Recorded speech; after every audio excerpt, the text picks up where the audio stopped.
Uy, good morning mga kakalkal natin. Kamusta kayo? Ayan. Gigising ko lang. Alas 11 na ng umaga dito. Ang hirap. Ang hirap palang yung sanay ka ng kasama ang pamilya mo, sina Bryce, ganun. Katabi mo yung anak mo. Ang hirap matulog mag-isa. Kahit anong pilit mo, kahit antok na yung diwa mo. Ang hirap yung kukunin mo yung tulog mo kahit gusto mo nung parang naninibago ba. Mag-isa ka lang dito, mag-isa lang ako dito sa kwarto. Kasi si Brian yung naiwan doon. Siya naman yung nagbantay. Tapos yun may dumating na daw na kasama doon. At yun, hindi siya nakatulog din kagabi dahil nagkakamot na naman daw si Bryce. Grabe na naman daw.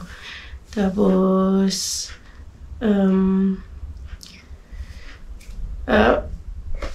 pinalitan daw yung dahil naalis yung niya, saksak niya dito.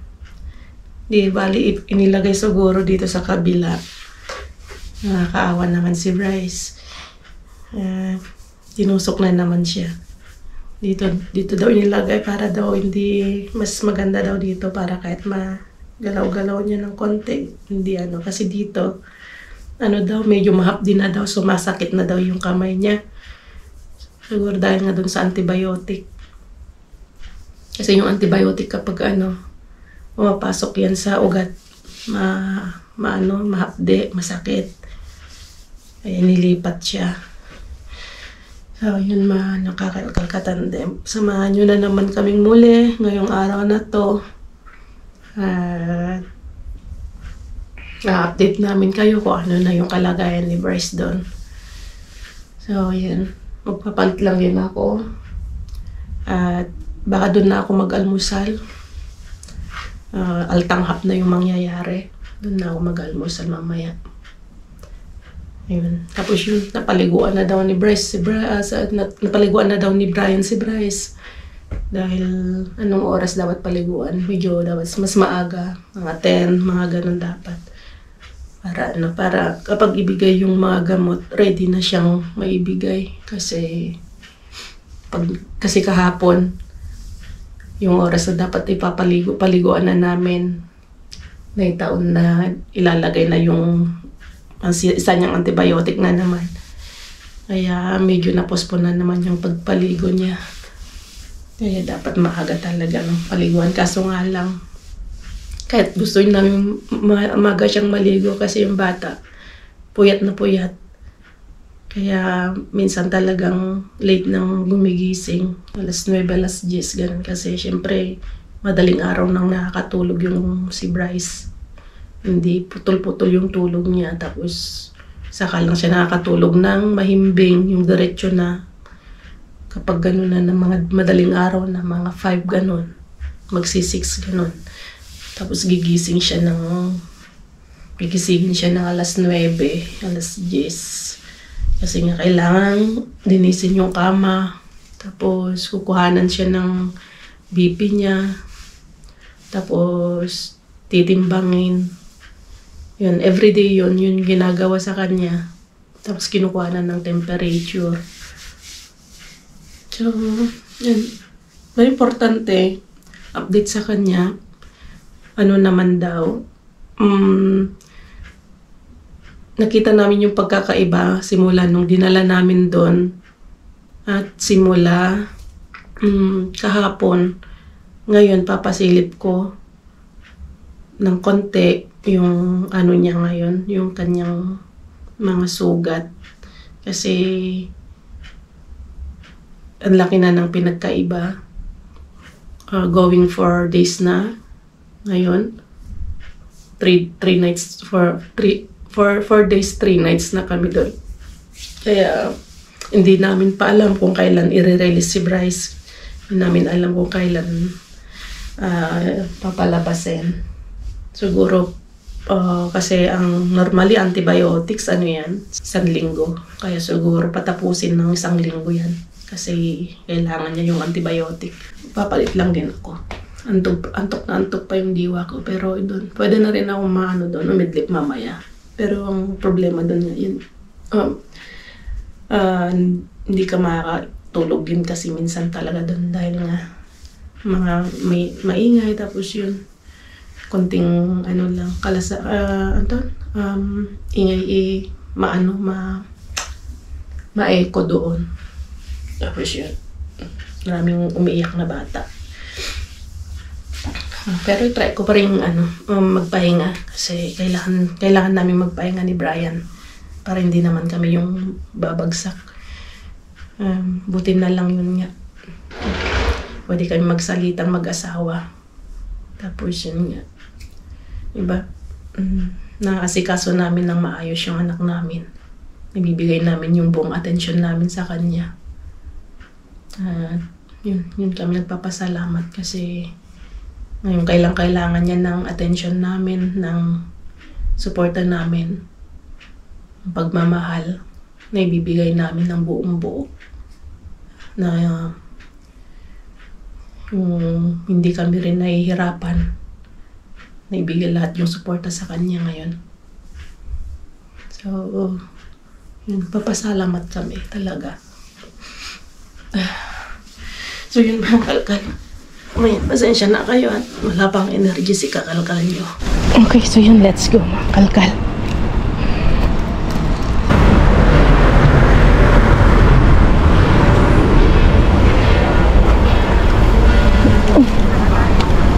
Ay, wait lang mga kalkal. May mga sapatos dito. Ang ganda pa. Diba? Ganda.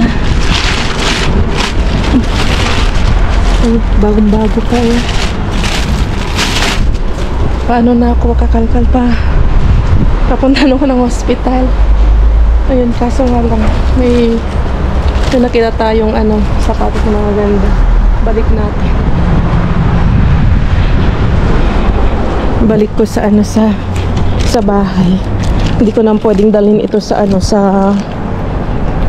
sa hospital, kaya balik natin. Dito na lang, dito nga lang din sa crossing, dito malapit sa bahay. Nakakatuwa lang yan, lakad-lakad ka lang, patingin sa diba, makakakuha ka na ng mga kayamanan, sapatos.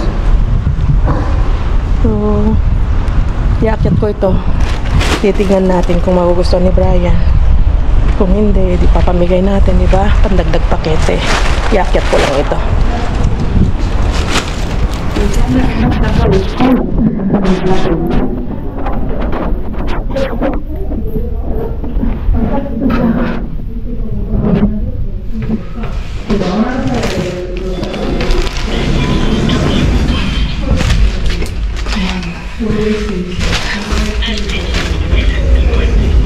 Nakakatuwa lang mga kalkal.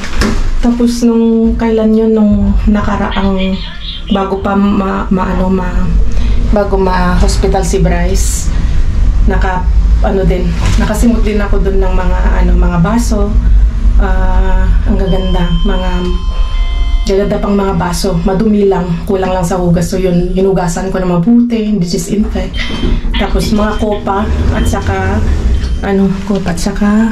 mga pang beer, pang drinks, ganun. Longkal, nay. Hindi ka man nagpasya-pasyaran. Kasama namin yun sa bahay. Ito, sa bahay. Lagay ko na lang sa kwarto, tapos mamaya titignan na lang ni Brian.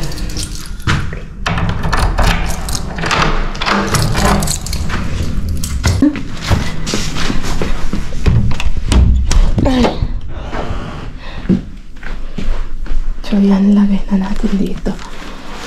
Papacheck na lang natin kay Brian mamaya. Ngayon, kahit ligalig si Jess, kahit wala sa kahit lutang si Jess, Pag may nakitang maganda pa sa basurahan. Simot lahat yan kay kakalkal. Kay just go. Always just go. Sayang din. Ano yung bands na parang, ay hindi pala, hindi bands yung suot ko. Yung bands na ano na old school, maganda, bagong-bago pa. So papacheck natin mamaya kay Brian pag ano, kasi magpalitan kami. Papacheck ko sa kanya kung okay pa. Kasi nagmamadali na ako, hindi ko na chinek maayos.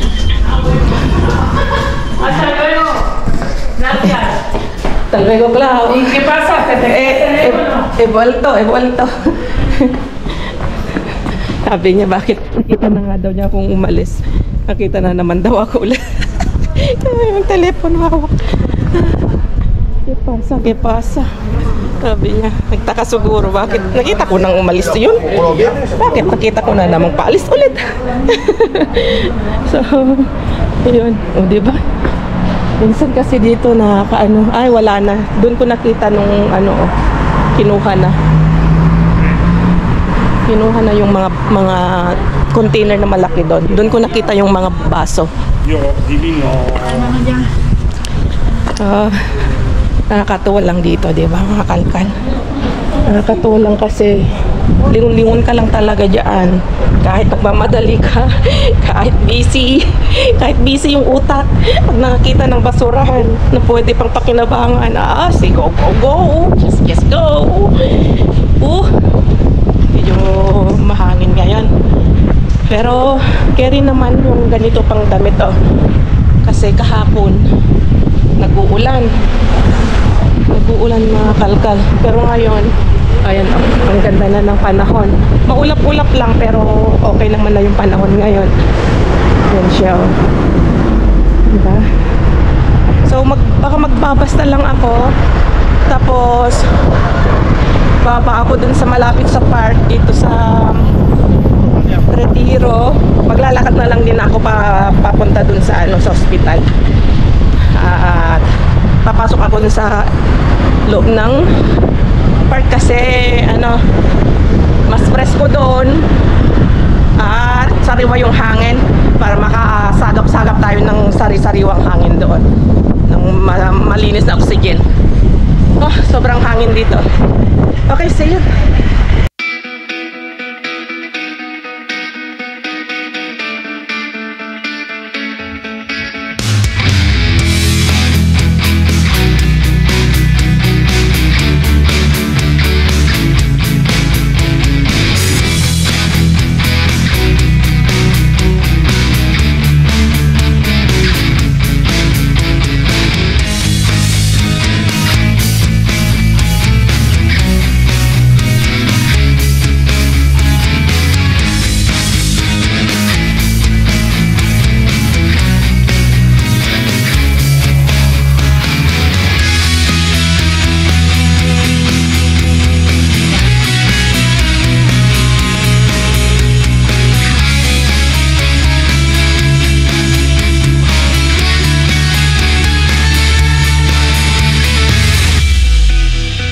Frappuccino, tawag dito, or Chinese strawberry.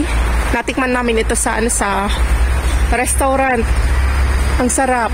Nung na-celebrate namin nung birthday ni Namudra at saka ni Pudra, celebrate kami. At hindi ko na naisingit sa vlog namin na i-vlog kasi nga dahil sa nangyari kay Bryce noon. At yun, hindi na namin na-i-vlog. Pero ito yung konting clip. Yan, kumain kami. Konting salo-salo. Kumain kami sa buffet. Kami-kami lang din naman. Kaya yun, konting lang. Ganito kami mag-celebrate. Diyan kami lang din naman. Sina Mudra, hindi nakapunta sina Hermana, sina Luis, sina Ate Maui, saka si Dani. Okay, papasok na ako at medyo mahangin. Dadaan pa siguro ako dito sa simbahan, dito sa loob.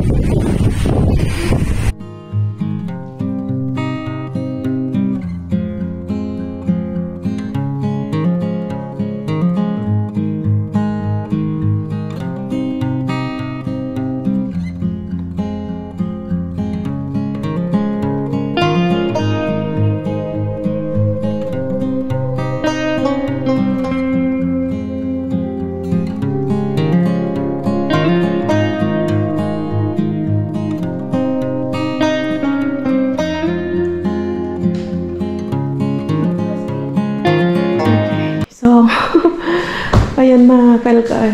Nakauwi na rin si Brian. Tapos nakaalis na rin yung mga kasama namin. Pero si Bryce andito pa rin. Dalawa na yung pumalit dito. Pero si Bryce, kami nandito pa rin. Kaalis-alis lang. Kaya yun, pwede na naman kapag-vlog dito. At pwede na naman akong magngaw-ngaw dito. Magyaw-yaw. So yan, mamaya may papasok dito at maglilinis dito sa iniwan nilang kama. At nagutom daw si Bryce. Kakainin niya yung kakainin niya yung mansanas na dala ko. Huhugasan ko lang mabuti tapos ibibigay ko sa kanya. At yun, update kay Bryce, yun nga po, medyo nag-dry na yung skin niya. Kaya thank you Lord. At medyo okay na yung skin niya. Sana nga tuloy-tuloy na tong paggaling ni Bryce. At kailangan talaga ng pag-iingat. Gusto daw Apollo. Sige. Ugasan ko lang ito. Yung gutom. Wait lang. Pero mira. Okay, papel ko. Tissue pala. So, si Brian, yun, nagpapahinga na siya sa bahay. At, yun nga. Para makabawi din siya. Dahil wala daw din siyang tulog. Hindi siya nakaiglip kahit saglit. Nahihilo na nga daw siya kanina. Pagdating ko, sabi, hilo-hilo ako, sabi niya. Kaya, sana makabawi din si Brian. Sabi ko nga sa kanya, ako na lang din nang tutulog, diretso ko na ito, tapos bukas siya na lang din ang papalit sa akin dito.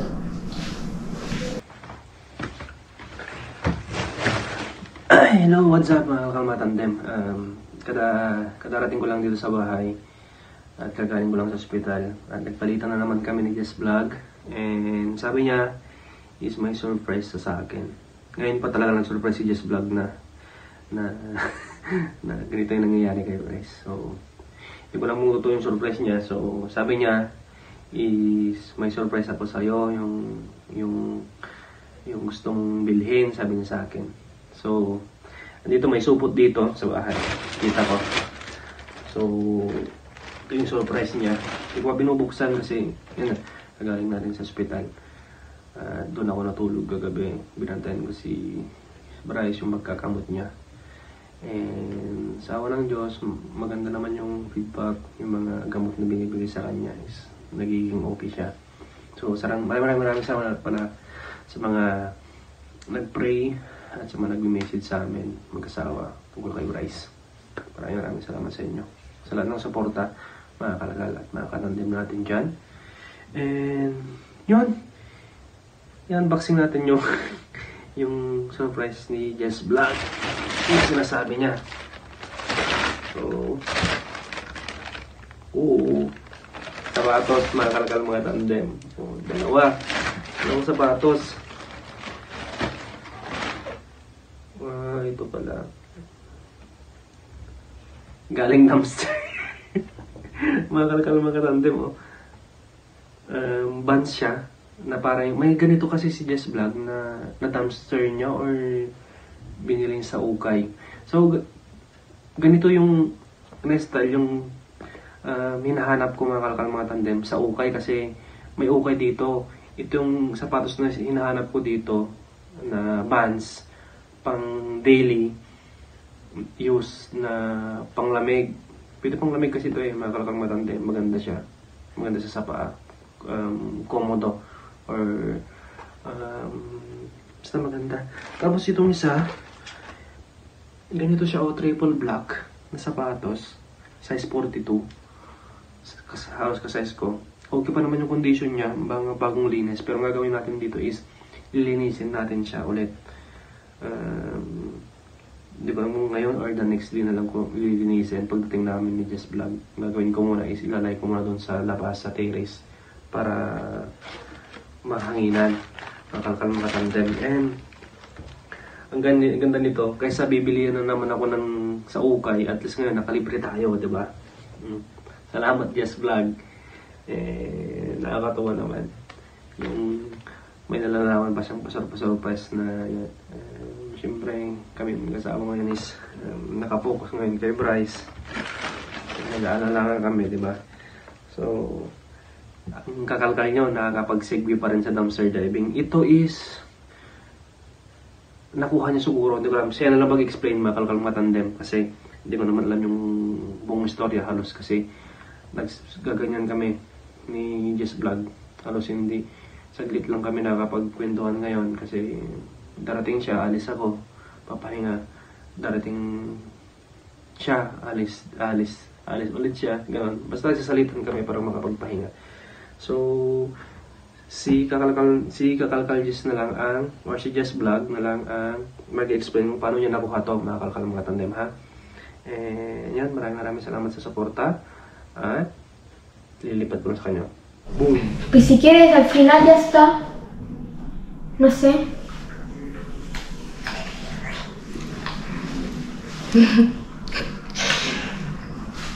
Balik. Pinapagalitan ako ni Bryce. Kasi sabi ko, hinihingi ko yung kanyang permiso kung pwedeng ipakita yung gumagaling ng niyang mga sugat dun sa kamay niya. Sabi niya, no. Nagalit siya. So, ayan. Respetuhin natin kung ano yung ng anak ko. Yun nga. Kahit gusto man namin na ipakita sa inyo yung mga nandun sa niya, mga sugat niya sa kamay, paa niya. Hindi ko po yun mailalabas kasi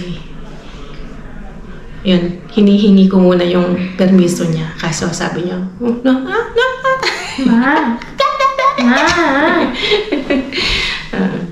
so yun, sana maintindihan niyo. Pero dati ko nang nailabas konti nung nasa Pilipinas kami, yung kalagayan ni Bryce. Nakita yung sa likod niya ata. Hindi ko alam kung saan parte ko nailabas. Pero ito, pwede kong ilabas yung yung katawan niya. Ito yung nasa Pilipinas na kami. Ito yung gumaling siya noon. Nung nasa Pilipinas kami, ito yung tingnan nyo ang kinis na, di ba? Sa tiyan niya yan, sa katawan niya yan.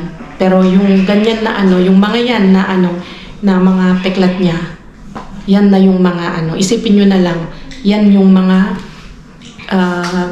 niya ngayon, sugat niya ngayon. Kung ano yung mga nandiyan na peklat niya, tumubo din, dyan din ulit tawag niyan, lumabas dyan mismo din. At mas grabe pa. At lalo din sa mga paa niya at saka mga kamay niya. Kapag ma-search nyo lang yung yung may mga skin disease, yung lalo sa eczema, o i-search nyo yung dermatitis, atopic dermatitis, lumalabas po yung mga ganyan. Makikita nyo po kung ano yung itsura. Dermatitis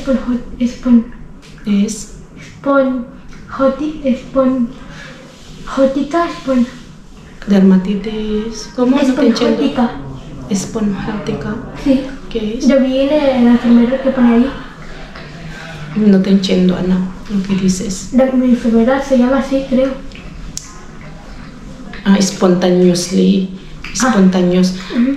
Ibig sabihin ni Bryce, yun nga, kumbaga atopic dermatitis, kumbaga kumbaga spontaneous. Tawag nun, andyan na, hindi nawawala yung kanyang gagaling, mamaya, ayan na naman. Lalabas na naman yung kanyang dermatitis. Mandaming mga kalkal. Ang daming nag-comment na bakit hindi namin ipa-albularyo, ipa-ganyan. Opo, wala naman masama. Pwede yung pakita din, ipa-albularyo, ipatawas, mga ganun. Pero, yung sakit ni Bryce ay, yun sana po intindihin natin na hindi po yan sa albularyo, mga kalkal. Ang kailangan ni Bryce ay gamutan po. Dahil nga, hindi naman sinasabi ng doktor na hindi makita yung sakit, hindi mahanap yung sakit, kundi hindi lang talaga yung mga gamot ay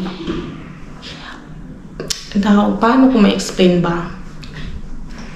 Kasi kung i-search nyo yung dermatitis, magkakaroon kayo ng idea kung ano ang dermatitis na sakit, atopic dermatitis. So, yun ganun yung sakit ni Bryce. Hindi yung sa baka na ano siya, na barang, na ano siya, na ayun nga, alam nyo na, ayaw ko nang banggitin. Para ano yan, kasi talaga yan sa ano niya mga kalkal, sa sakit niya talaga yan na dermatitis. Magagamot man ng ng mga krema, mga ang tawag yan, yung mga tinitig niyang gamot. Gagaling siya, pero yun nga, pabalik-balik kasi nasa loob na niya yan, hindi na yan maalis. Oo. So, diba, nakakaano lang, nasasabihin sa'yo na matigas yung ulo ko, matigas yung ulo namin. Kumbaga, pinapairal namin yung katigasan ng ulo, kayabangan namin. Wala kaming pinapakinggan. Wala kaming parang sinusunod. Parang kami pa yung masama, di ba? Yung comments na yun, may dalawa ta nag-comments na yun, pero nung basa ko, binura ko na kagad. Yung sisisihin ka na parang wala kaming ginagawa para kay Bryce. Sisisihin ka na parang ano lang kami, kampante lang kaming mga magulang. Yung sisisihin ka na yun, parang hinahayaan lang namin na lumala yung anak namin. Di ba nakakaano yun? Yung sasabihan ka na ganyan, tigas kasi ng ulo nyo. Pinapairal namin, kayabangan namin, tapos yun nga, nasa Pilipinas kami, bakit daw hindi unahin si Bryce? Yung luho-luho lang daw ang unahin namin. Sa totoo lang mga kalkal,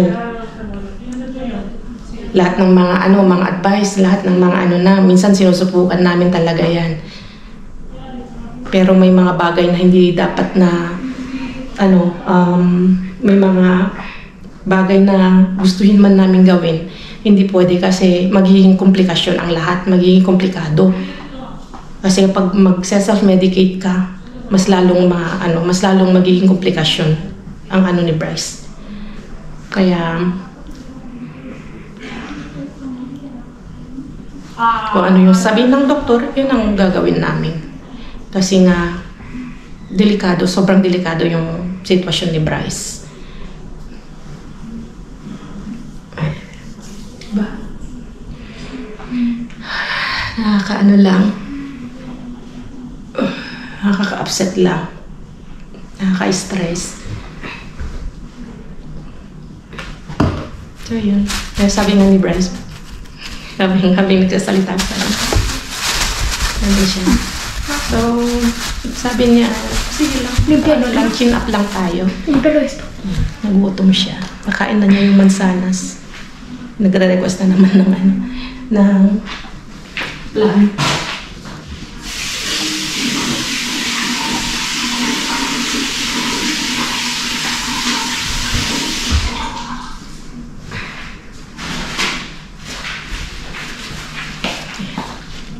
So yun nga, bago kayo magbitiw ng salita mga kalakal, isipin nyo muna isipin nyo muna lahat ng, diba, pag nakakasakit kayo o kasi walang magulang na hahayaan yung anak na ganyan. Gagawin lahat ng makakaya, gagawin lahat. Pero kahit gusto namin gawin lahat, may limitasyon din. Hindi kami pwedeng go ng go kung ano yung mga sinasuggest at kung ano yung mga Pero yung mga bagay din sinasuggest kayo dyan na ginagawa namin, trinatry din naman namin. So, ayun lang mga kalkalat. Nantay lang din namin na hindi namin alam kung baka nga itong weekend pwede nang lumabas si Bryce. Tatapusin niya lang yung yung gamutan niya sa antibiotic niya kasi 1 linggo yun. Kaya update na lang namin sa inyo kung ano pa yung maging resulta. At yun nga po. Pag medyo okay na yung katawan ni Bryce, baka ready na siyang ipakita yung katawan niya. Pero kasi kapag madami siyang mga sugat-sugat, siyempre nahiya naman yung bata. Nahiya yung... estoy seguro de enseñarlo. Sí, no lo voy a enseñar, Ana. So, yun. Kasi binata na rin si Bryce, nahihiya na rin siya. Me siento tonto. Dumating yung merienda ni Bryce. Meron siyang vitamin C, orange, meron siyang yogurt, meron siyang galletas, cookies, na gluten-free, walang itlog, lactose-free, walang mga kung ano-anong, kung may mani siya o mga nuts, mga ganon, sin frutos secos, dried nuts. Yung galletas. Ay, what the heck? A ver, pahingi ako. Tikman ko nga isa, anak. A ver, espera. Kinamot sa ulo. Kina. Masarap siya. No, No quieres? no, la cuchara. Masarap yung galletas. Tapos mamaya, pag dumating yung doktor niya, at katapos siyang magmerienda, pwede kami daw lumabas dito para pwede siyang maglaro saglit. Ma, una Yan pregunta. dito. Ma, Oo. ¿quién doctor? Lalabas ko.